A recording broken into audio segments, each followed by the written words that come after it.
Falcha, falcha, falcha. Welcome to another episode of the South Shore Method. My name is Phil McCrory. I'm your host and founder of the South Shore Method. I'm a behavioral scientist, and I work with families to basically maximize the good behavior of their kids. So today I'm going to talk to you quickly about working with younger children, right? So these are kids, we can even say 5 and under, right? I had a specific request on Facebook by a parent to just kind of talk a little bit more about this. So I'm gonna spend a few minutes because it's super important, and it's something that every parent should know. And this is like, so I'll frame the question that was brought to me. So basically, it's a parent who apparently is an educator themselves, right?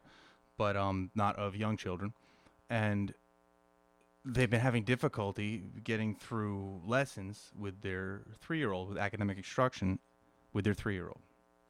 And just my advice really quickly to them, right, was that kids, especially 3 to 5, and on the 5 end of that spectrum, you're going to have a little more time to be able to teach them, right? But for those 3-year-olds, 5 minutes at a clip, and even 5 minutes, find out, like, kind of take the data. As I encourage all of my clients and parents to be your own behavioral scientists, right? So just look at the data, see how long this is, how long your child can actually sustain their attention. Now, if it's only 45 seconds, then that's what you're going to have to work with, and you can work up from 45 seconds, right? But if they can only hold their attention for 45 seconds and you're asking them to sit down for 45 minutes, well, I got news for you.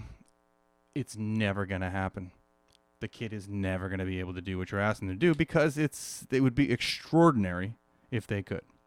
And if there are kids that can get through a 45-minute lesson when they're 3, right, they're not paying attention for those 45 minutes. So, first point of advice, 5 minutes at a clip. If you have some instruction for a kid and you want to keep going, right? So 5 minutes, take a 3 to 5 minute break. All right? 5 minutes, take a 5-minute break. 5 minutes, take a 10-minute break. It's really important. One, it's like they can't sustain their attention, right? But almost as important is the fact that, like, you don't want to turn learning into something that these kids hate, right? And if you're asking them to do, especially, young boys, stereotypically we'll say, this is not true of all boys, and I'm never saying all boys or all girls when I say this, right? But boys tend to be a little harder to rein in physically, and girls have a little bit, either for cultural reasons or for biological reasons, it's unclear, right? Girls can sit better. We don't know why. Really don't. I mean, we can observe, but really, it's like it's not consistent. So, but anyway, young boys are going to have a harder time sitting still for instruction, and that's because they're biologically designed not to do that. They are biologically designed to go knock things over and run into each other and see what they can get away with, and be out there in the world with their hands, digging in the mud if that's possible for you. That's the type of things that, like, younger, little boys kind of are naturally inclined to do. If we remove school and we just watch the way that children behave, and we can do this, right, in different cultures, we can see this, you'll see that kids learn by playing, right? So sitting in a chair in academic instruction, that's not playing.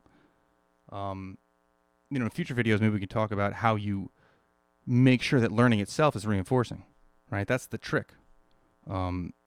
There are a few apps that are good for this, but I never ever want to rely on apps, right? Because it's like teaching yourself this skill, teaching you how to do this to your kid is going to pay dividends, as we're seeing right now as we're all locked in these rooms, right? So for 3-year-olds, 5 minutes, that's it. Don't expect more than 5 minutes for them, right? Take a lot of breaks, and this is the other point. 3-year-olds shouldn't be having more than, I would say, I said an hour before when I was engaging with this parent on Facebook. I'd say, 45 minutes for a 3-year-old. Maybe an hour a day for a 5-year-old. as far as academic instruction, but there's other ways to have children learn, right? That aren't lecture style or lesson style, type of instruction. Right now, we have a luxury. Some of us, not everybody. I know there's a lot of really important people out there doing really important work. But if you are lucky enough, and you are lucky to be home with your children. And if you're looking at this as a burden, call me. We can talk because your priorities are kind of out of whack. This is whatever you want to call it, blessing. It's lucky, whatever it is for you. That's what it is. You're getting a chance now to be intimate with your kid in a way that would not have been possible. I know when I was working 12-hour weeks, when I was working for HSBC during the financial crash, and I had to work 12-hour days, and my daughter was less than a year old. I'd have given anything to be able to be around her more. So take this opportunity to realize that this is a blessing, or this is a really lucky opportunity for you. And let's not expect too much from our kids as far as academic instruction goes. That's not the way kids learn. It's just not. I mean, in general, I don't think, even forget 5-year-olds. Like, I don't know why my 10-year-old would be going through 3 to 4 hours a day of academic instruction. I can't sit through that. In graduate school at a reputable university, right? I can do about maybe 2.5 hours a day. Maybe later 2 hours of work, of homework. And people are like, oh, that's ridiculous. I work an 8-hour day. No, you don't. Nobody does. Most of that day is like you looking at your watch or getting up to go to the bathroom or having a side conversation or scratching your neck. When you talk about actual productivity during the day, it's not that much. So we shouldn't be expecting our kids to do this, right?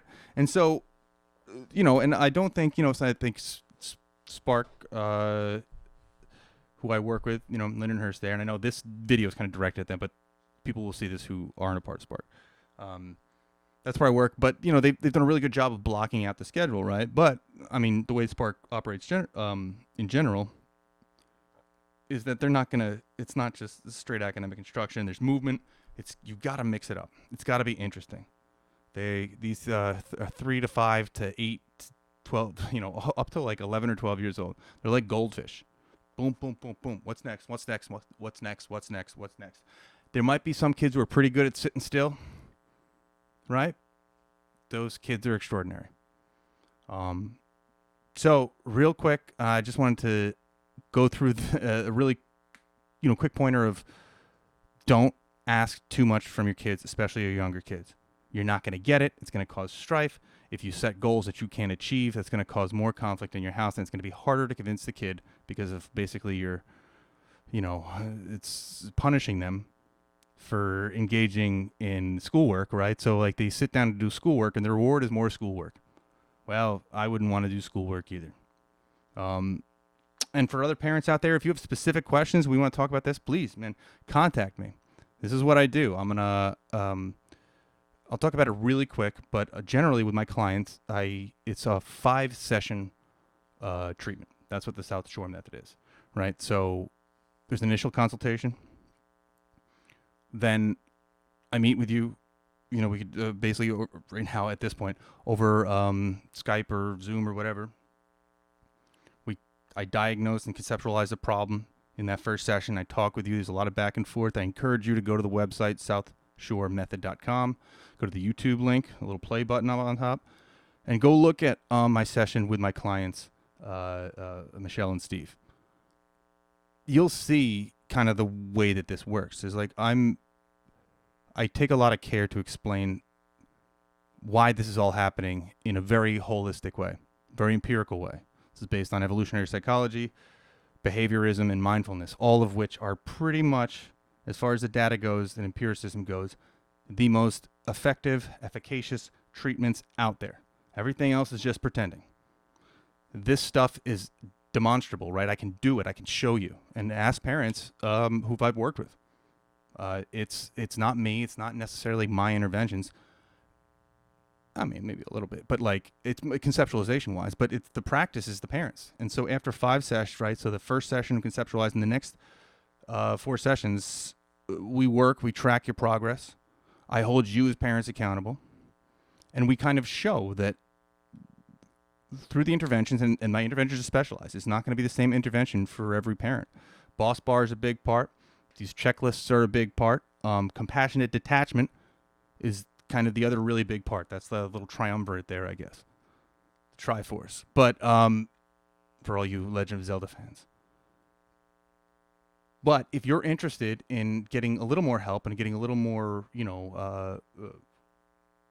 just to help you conceptualize where the problem lies, because as a parent, it's very difficult to identify. It's just hard. And I recommend watching my videos on compassionate detachment. I recommend watching my videos on setting daily checklists and daily goals for kids, right? And then I'm gonna have, hopefully within a day or two, more a demonstration of how to create a boss bar. I actually got them in the mail. Thanks Amazon, the only thing that still works. Which, don't get me started. I'm going to show you how to put together a boss bar. It's pretty easy. It's really just this and a couple stickers and the concept. And you could talk to parents. It's like this super low cost solution. As long as you can identify those parts of the issue, is invaluable. And it works 100% of the time so far. I have not had any instances where the boss bar has not worked. Not one. That's including all my cases in the school. Some of the teachers, depending, if boss bars aren't working, that means that, well, I can help fix it. But it's really about putting it into place. If it's put into place correctly, it works every single time because it's a universal behavioral principle. All right, wrap up. Click subscribe, right? Contact me if you want one-on-one consultation, and we can talk about whether or not, it's a good idea for you to become a client. But